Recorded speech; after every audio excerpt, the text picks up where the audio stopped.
Bonjour à tous, je vais essayer de vous donner un aperçu rapide de l'utilisation de Climessence à l'ONF. Sensibiliser dans un premier temps les forestiers, et c'est pour ça qu'on discute aujourd'hui, mais aussi plus largement le grand public, c'est un objectif principal de Climessence. Et avant d'agir et de réfléchir aux actions techniques opérationnelles, c'est indispensable que les différents acteurs partagent l'ampleur des bouleversements climatiques et fassent le lien avec les impacts qu'ils génèrent en forêt. Et sans cette première étape de partage du constat, les discussions restent ensuite souvent vaines. Pour ça, les cartes d'analogie climatique sont un très bon outil. Même si leur construction n'est pas évidente à expliquer, c'est facile d'appréhender leur signification.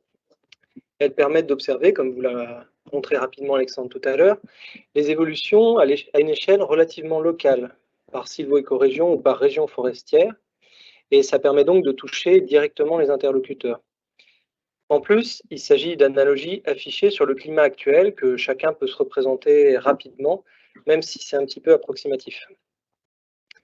Pour finir sur l'axe de la sensibilisation, ces cartes d'analogie climatique permettent de se rendre compte à la fois de l'importance des évolutions à venir, mais aussi de mettre en avant le levier que nous pouvons encore activer en tant que société, comme l'illustrent ces deux cartes. Donc pour la région forestière de plateau calcaire en Franche-Comté, qui est affichée à l'écran, le climat sera sensiblement différent à l'horizon 2070 de celui que l'on connaît actuellement. Et selon la trajectoire que nous suivrons, et donc les choix de société en termes d'émissions de gaz à effet de serre, le climat de Vesoul qui est sur cette zone serait similaire à celui que l'on connaît actuellement à Bordeaux ou à Marseille sur la carte de droite, et ces changements ne sont pas neutres. Concrètement sur l'utilisation, ces cartes sont utilisées pour partager le constat avec des collègues en interne à l'ONF, mais également pour sensibiliser nos partenaires, et en particulier lors des échanges avec les conseils municipaux. Ces analogies climatiques ne sont pas suffisantes pour définir une stratégie technique et pour intervenir de manière proactive dans la gestion forestière en contexte de changement climatique. Pour ça, ce sont les cartes de compatibilité climatique qui représentent le cœur du modèle IKS qui sont les plus pertinentes.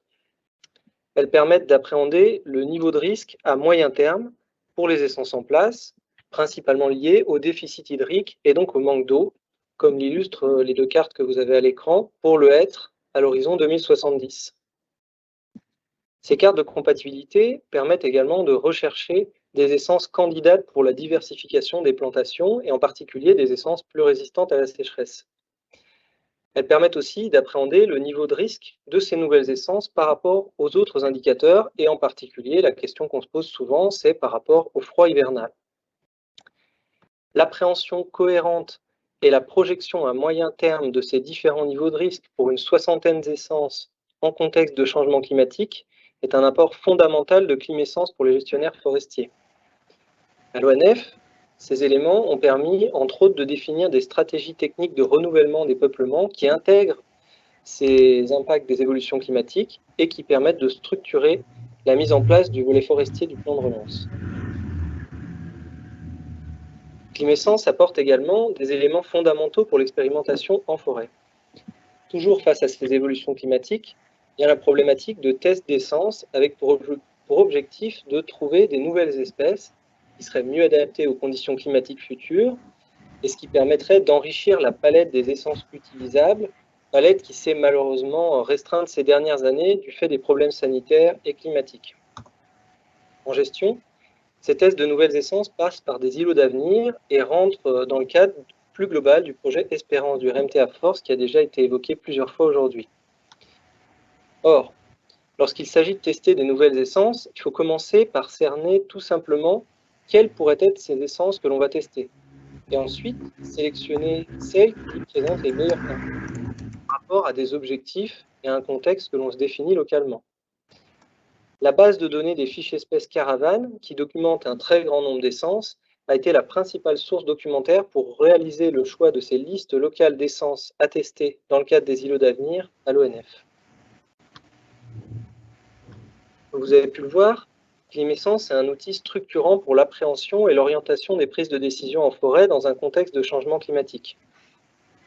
À l'ONF, Climessence est déployé à tous les personnels techniques, soit presque 5000 personnes. Ce déploiement très global a pour objectif de partager une culture commune au sein de l'établissement autour des enjeux liés au changement climatique. Une vidéo du RMTA Force sur les changements climatiques, avant de présenter plus précisément le fonctionnement et l'utilisation de Climessence. Cette démarche permet ensuite de déployer à tous les personnels la stratégie d'adaptation des forêts publiques au changement climatique qui est portée par l'ONF, ainsi que ses déclinaisons locales plus concrètes qui sont mises en œuvre via des outils opérationnels qui sont construits à partir des résultats présentés par Climessence.